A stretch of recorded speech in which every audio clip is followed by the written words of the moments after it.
Bonjour et bienvenue sur les vidéos gourmandes et citadines. Aujourd'hui, je vous propose de réaliser une soupe idéale pour les soirées d'hiver. Et cette fois-ci, je vous propose une soupe poireaux-pommes de terre. Pour réaliser votre soupe, il vous faut 3 poireaux, 2 pommes de terre, une courgette, un bon gros morceau de beurre pour faire revenir les poireaux, du sel et du poivre. Vous pouvez remplacer 2 pommes de terre par une grande courgette comme celle-ci, afin d'avoir la même onctuosité, mais ainsi votre soupe sera un peu moins calorique. Les ustensiles nécessaires pour réaliser notre soupe poireaux-pommes de terre sont les suivants. Une grande planche à découper, un petit couteau, un grand couteau, un économe, une cuillère en bois, une casserole et bien évidemment le bras à soupe.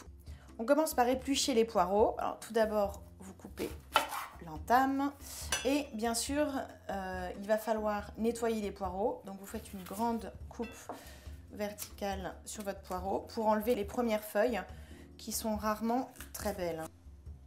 Voilà, donc là notre poireau est plutôt beau et je le rince dans l'évier de façon en appuyant bien comme ça pour créer des espaces à l'intérieur et que l'eau réussisse à bien circuler de la même manière sur le bout ici.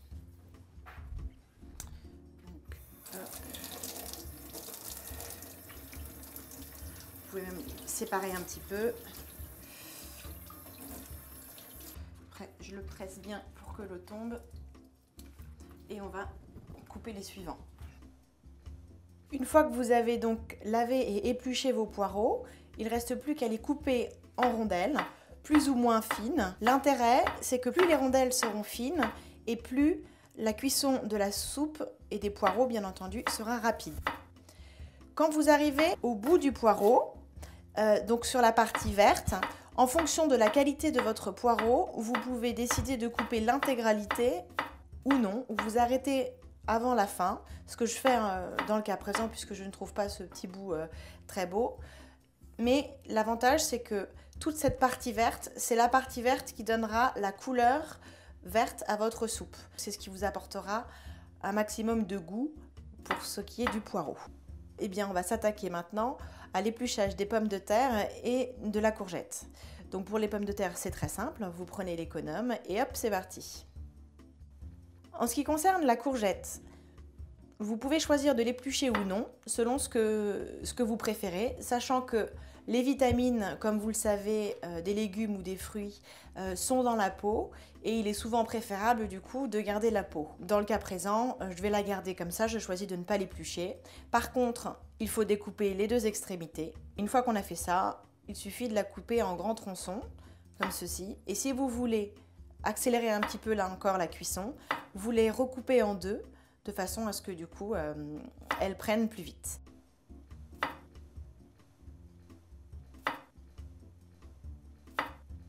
Pour les pommes de terre, là j'ai choisi des petites pommes de terre, donc je les coupe simplement en deux.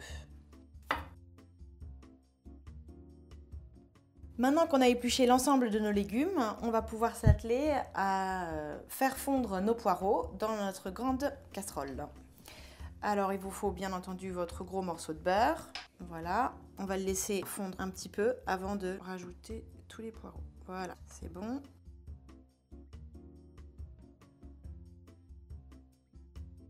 Et tout simplement, vous versez vos poireaux que vous avez coupés en rondelles, plus ou moins épaisses, pour les faire fondre. Alors, donc là, comme vous le voyez, nos poireaux ont bien réduit. Hein. Ils ont complètement, ils ont même réduit de moitié, je pense. Hein. On peut facilement dire ça. Là, je choisis de les poivrer d'ores et déjà. Pareil, un peu de sel.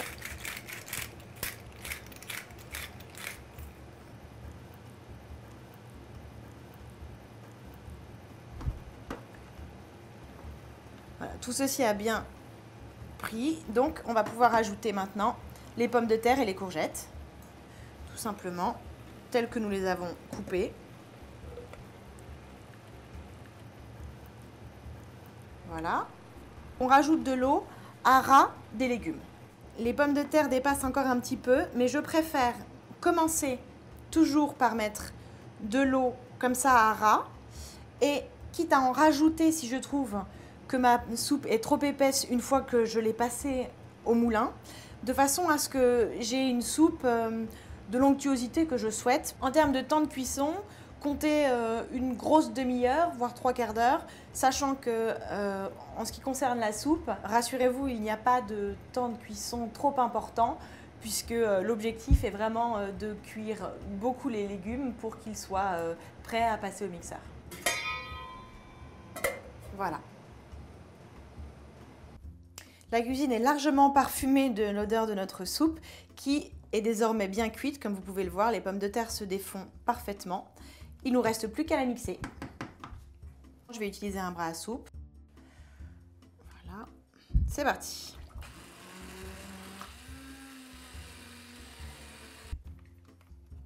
Tout à l'heure, je vous ai fait remarquer que je ne souhaitais pas mettre trop d'eau de façon à pouvoir gérer moi-même l'épaisseur de ma soupe, l'onctuosité de ma soupe.